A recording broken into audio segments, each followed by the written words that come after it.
নমস্কার বন্ধুরা, মা রান্নাঘরে তোমাদের সবাইকে স্বাগত। আজকে আমি বানাবো এঁচোড়ের কোপ্তা। এর জন্য আমি দেখো এখানে 400 গ্রাম মতো এঁচোড় নিয়ে নিয়েছি। 400 গ্রাম মতো এঁচোড় নিয়ে নিয়েছি। এটা আমি এখন প্রেসার কুকারে সেদ্ধ করে নেব। আর এখানে আমি নিয়ে নিয়েছি মটর ডাল। মটর ডাল এখানে আছে 100 গ্রাম মতো। 100 গ্রামের একটু বেশি আছে। আমি আগের দিনকে ভিজিয়ে রেখেছিলাম। এখন এটা আমি বেটে নেব, মিক্সিতে এটা বেটে নেব। আর এঁচোড়টা আমি কুকারে সেদ্ধ করে নেব। তারপর চলো দেখাচ্ছি।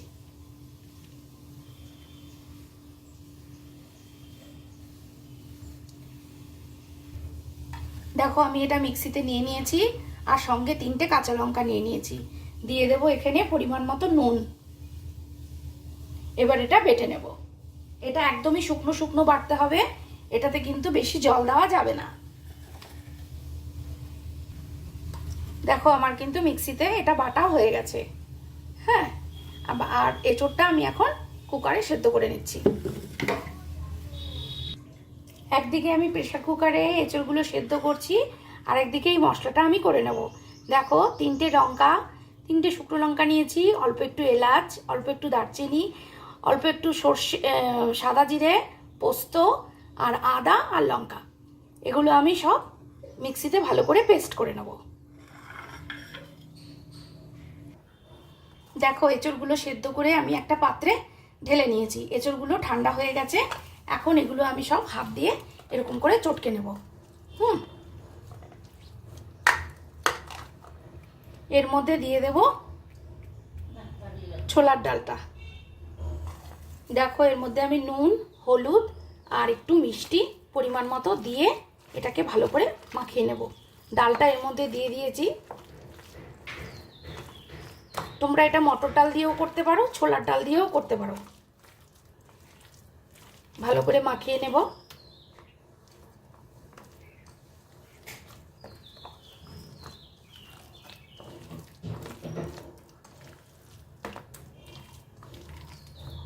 দেখো ভালো করে মাখানো হয়ে গেছে। এবার আমি এটা রেখে দেব। মশলার মধ্যে আমি এই 4টে টমেটো, মানে একটা টমেটোকে 4 টুকরো করেছি, এটাও বেটে নেব। গ্যাসে কড়াই বসিয়ে দিয়েছি, কড়াই গরম হয়ে গেছে। দিয়ে দেবো এখানে পরিমাণ মতো তেল।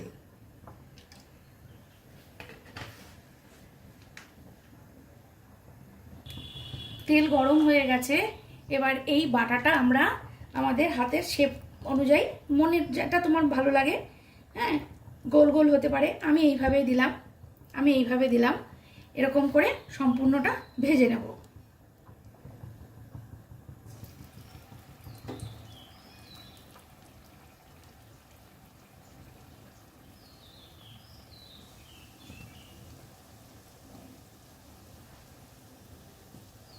এরকম কোপ্তার আকারে ভেজে নেব।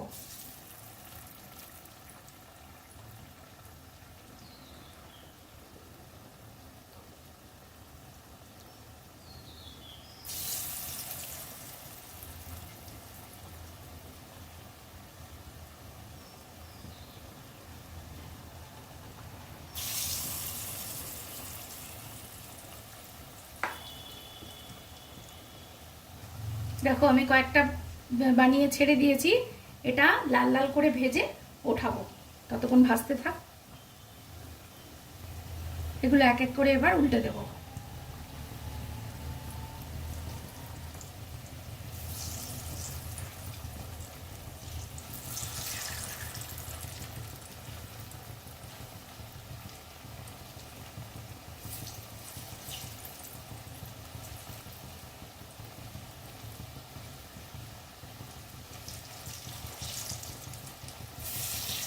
দেখো সব কটা উল্টে দিয়েছি।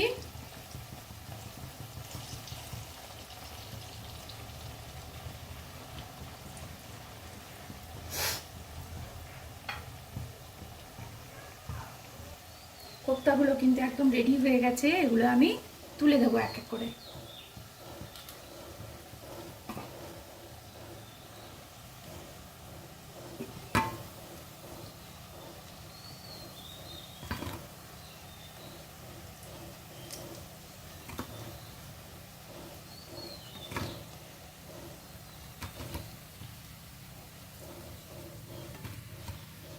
আবার কিছুটা ভেজে নেব। দেখো আরও কিছু ব্যাচ আমি ভেজে নিচ্ছি। দেখো আমার সবকটা কোপ্তা কিন্তু বানানো হয়ে গেছে। এবার রসাটা বানিয়ে নেব। এই তেলের মধ্যেই আমি দিয়ে দেব একটা তেজপাতা,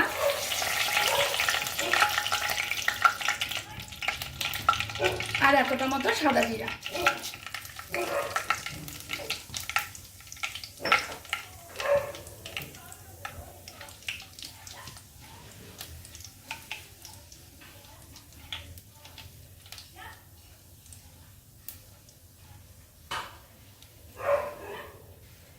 এর মধ্যে দিয়ে দেবো আমি আলু।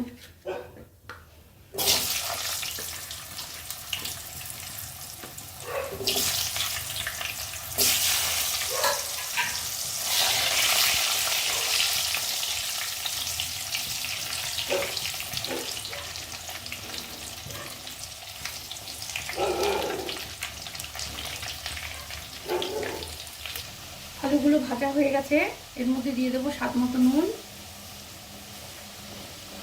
নুনটা একটু বুঝে দিতে হবে, কারণ আমি বড়ার মধ্যে কিন্তু নুন দিয়েছি। কোপ্তার মধ্যে দিয়ে দেবো স্বাদ মতো চিনি,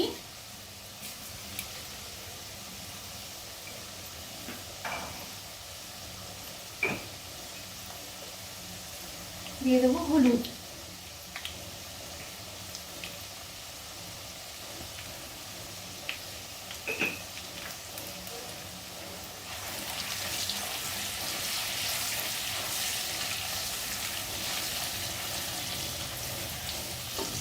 এর মধ্যে দিয়ে দেবো বেটে রাখা মশলাটা।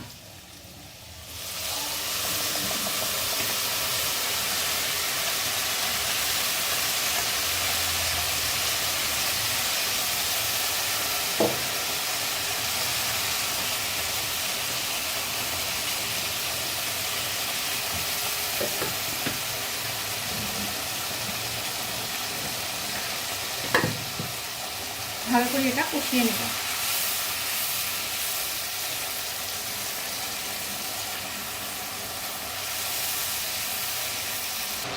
দেখো মশলাটা কিন্তু একদম ভাজা ভাজা হয়ে গেছে, তেল ছেড়ে দিয়েছে।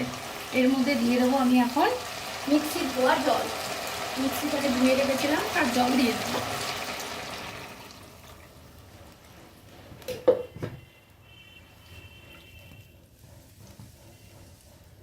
এই রেসিপিটা কিন্তু নিরামিষের দিনের জন্য খুবই ভালো। তোমরা ভোগের যদি ভোগ লাগাও ঠাকুরের, সেই ভোগের মধ্যেও কিন্তু এটা দিতে পারো। ছোটোখাটো ঘরোয়া অনুষ্ঠানে এটা কিন্তু খুব ভালো একটা রেসিপি, সবার ভালো লাগবে। ঝোলটা ফুটতে দেব। ঝোল কিন্তু একদম রেডি। এই সময় আমি এই বড়াগুলো দিয়ে দেব। বড়া দিয়ে কিন্তু বেশি ফোটানো যাবে না, কারণ আমার এইখানে এঁচোড় সেদ্ধ করা আছে, বড়াগুলো ভাজাও আছে। আমি একটা একটা করে কোপ্তাগুলো দিয়ে দেব।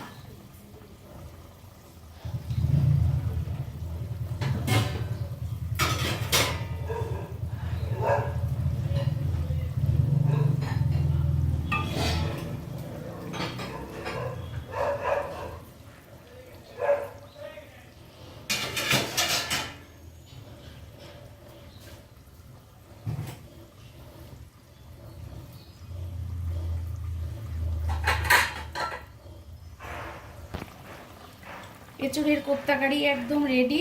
এই সময় আমি দিয়ে দেবো এর মধ্যে ঘি।